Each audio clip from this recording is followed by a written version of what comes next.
you know, I was at that stage, hardly no money in my pocket. You know, I was only 15 years old. My father passed away 4 or 5 years before that. 5, 6 years before that. My mother was home raising 6 kids.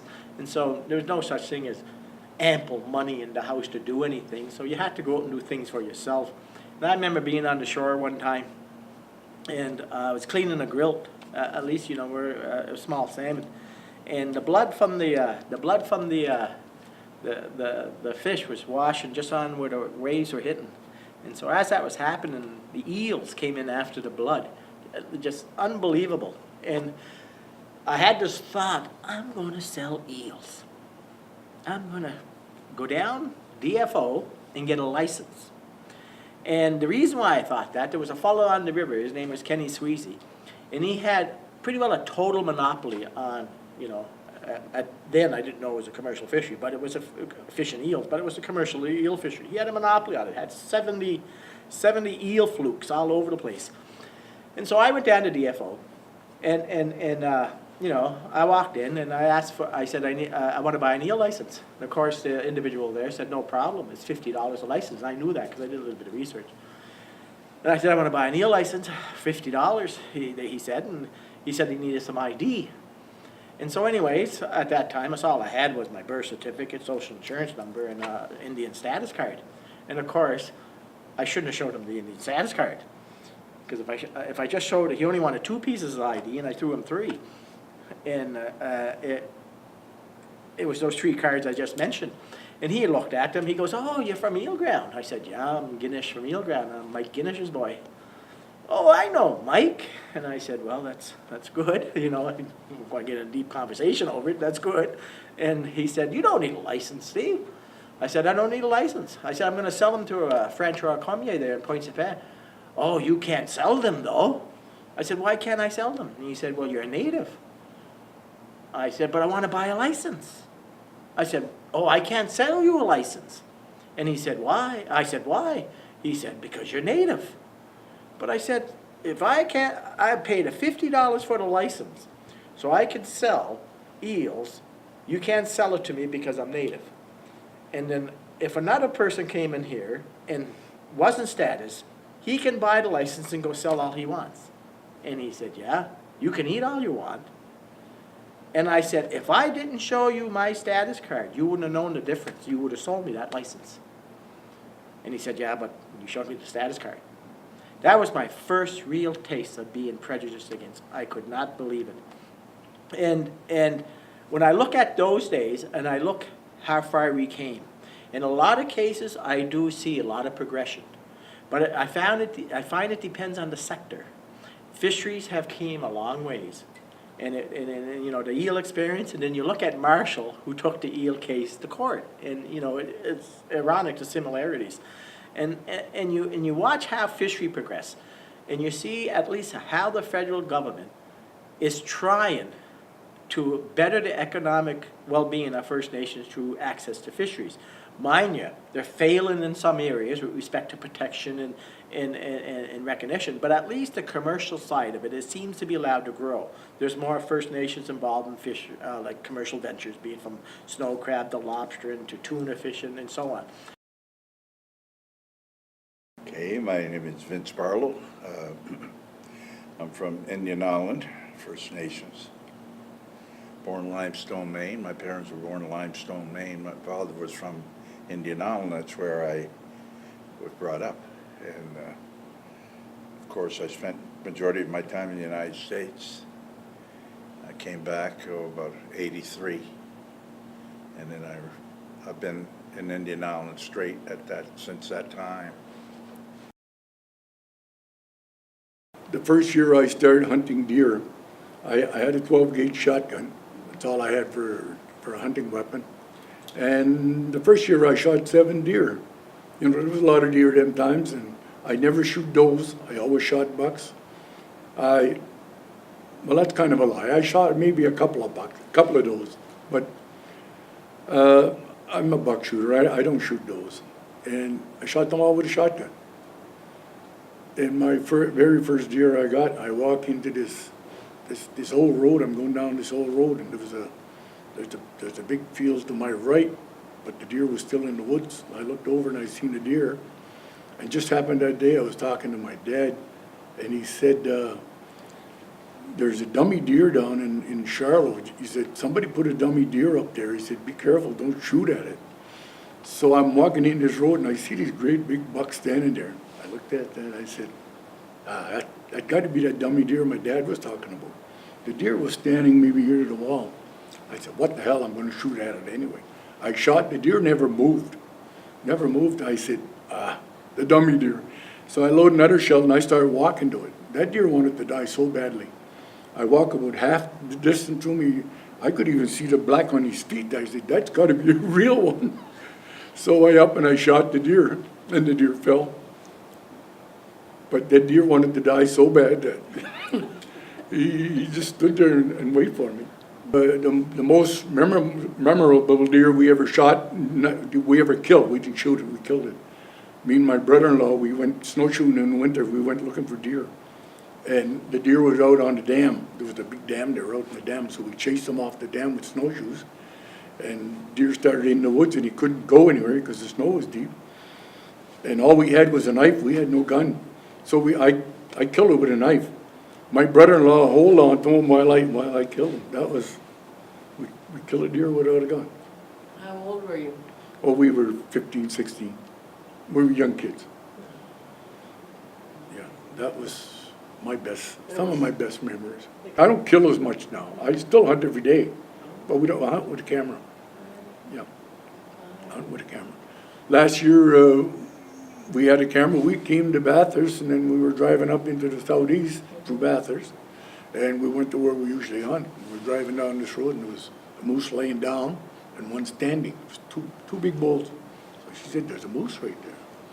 So I stopped and I backed up. Yeah, it's a moose.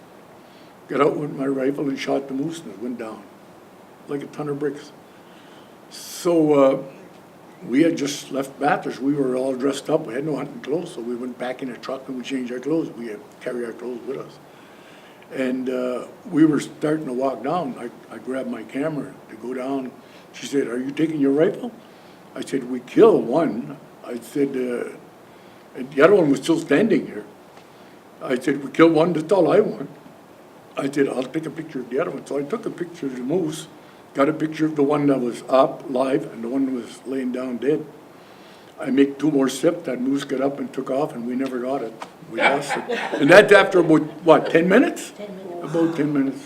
So it was a very, Well, he was just so stunned. rule number 1, take your gun with you. Once you, right. he's not dead until he's dead. In the past, if you asked for a house, excuse me, you had to wait for months, or your file might be in the office, nobody looking at it. In the regional office, was in Chatham, and the Indian Nation wasn't really available until he he came over.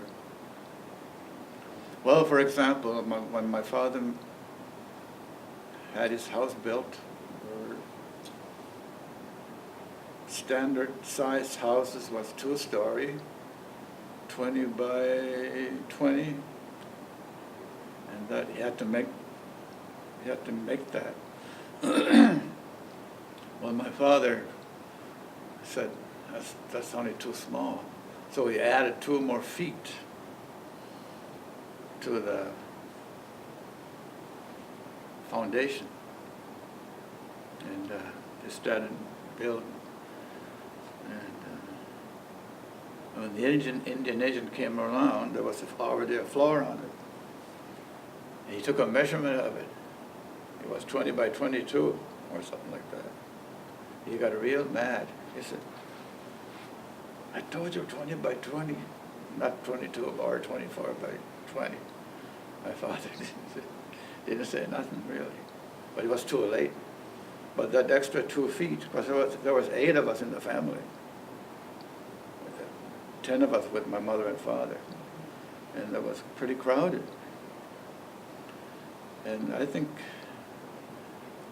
in them days you didn't say no to the Indian agent, because if you did, it cut you off the relief, what they called relief. Like welfare or something.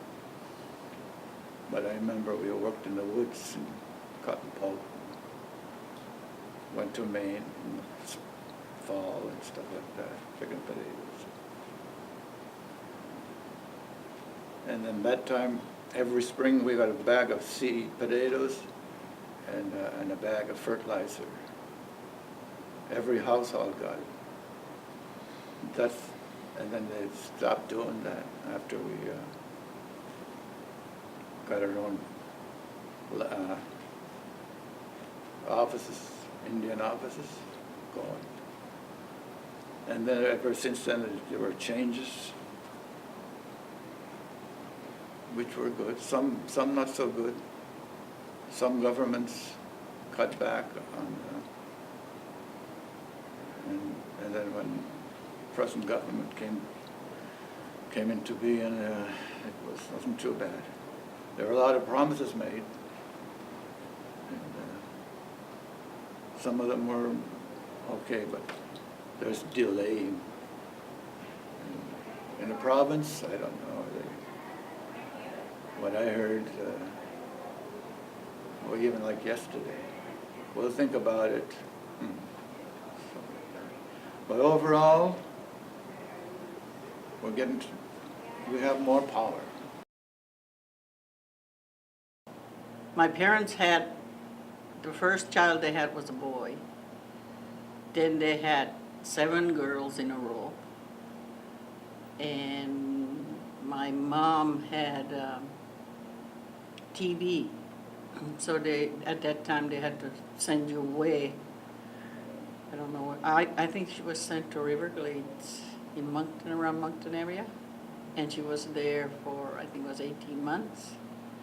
And because my father was a man, he could not take care of girls.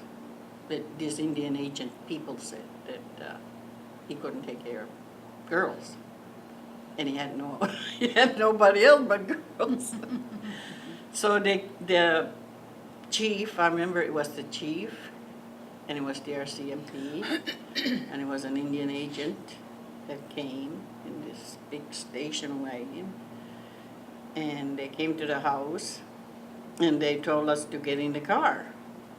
And I remember, I knew, I don't know how I knew, but I knew if we got in that car, that we would be taken away. I don't know where we would be taken.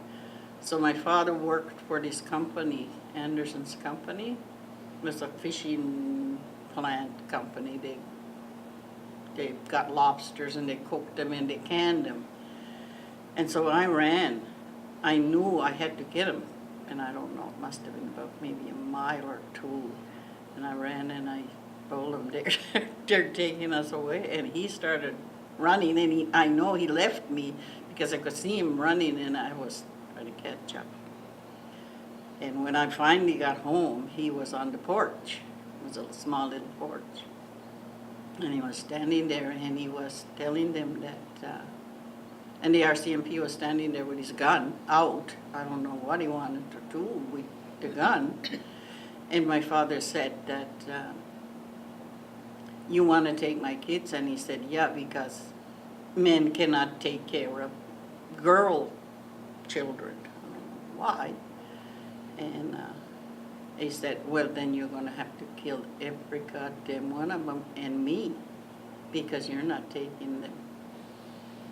And I don't know what happened, but they left. And so we were standing there, and we said, what if they had shot us? He said, well, you wouldn't have had to worry about anything.